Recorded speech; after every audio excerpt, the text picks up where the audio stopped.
So President Biden's getting worse, and it doesn't give me any joy to report that. But there is no question, if you watch him yourself, you'll see it. You can see it. Okay, but behind the scenes, the White House staff knows he is in steep decline, and he's not going to get any better. He has to be supervised all the time, either by his wife or by staff members flanking him. He just can't wander off, because he would wander off. And we've seen that a couple of times on video.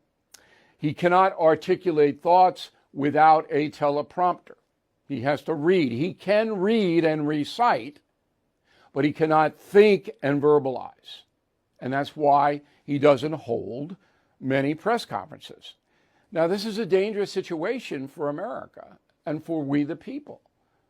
He's a leader of the free world, and the free world knows what I just told you, that he's in decline. So people like Macron, for example, under Trump, never would have gone out, as he did last week, and said, you know, Taiwan's an American problem. We're not going to get involved with that. That never would have happened had the United States been run by a strong president.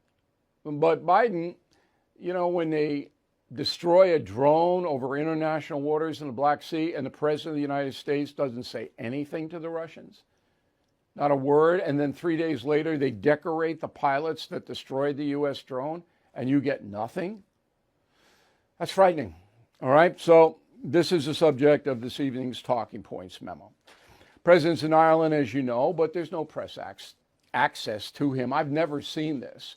On every foreign trip, there's a press conference. I mean, what are you doing and who are you talking to? No, not happening here.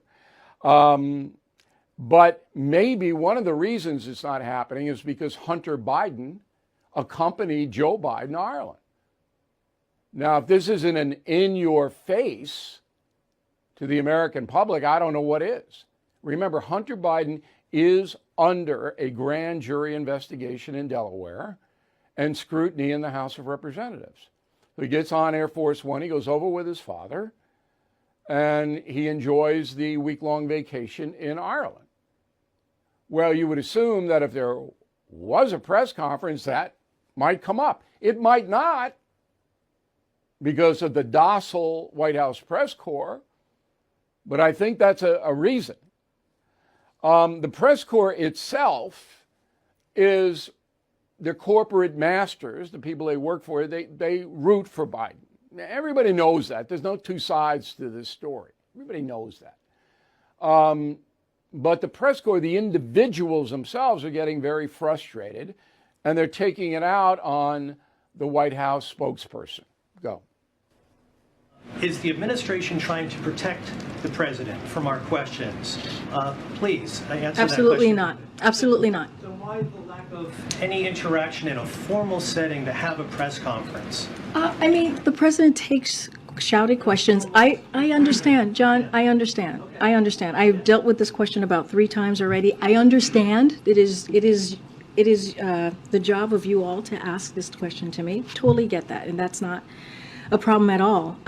But certainly, the president many times has stood in front of all of you, has taken questions on his own, because he wanted to see what was all on your minds. He wanted to see what the questions you all were going to ask him, and he wanted to answer them directly. It's more Boulder Dash, word of the day. I mean, he's afraid. The White House is afraid to put him out there because they don't know what he's going to say. And that's what's going on. So yesterday he gave a speech in Belfast. He's an hour late for the speech. An hour. Now, if you're late for any appointment without a very good reason, that's disrespectful.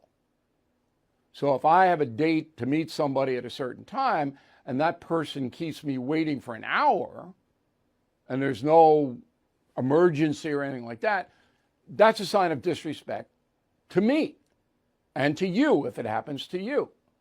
Well, an hour late and then Biden finally totters on out there? It's crazy.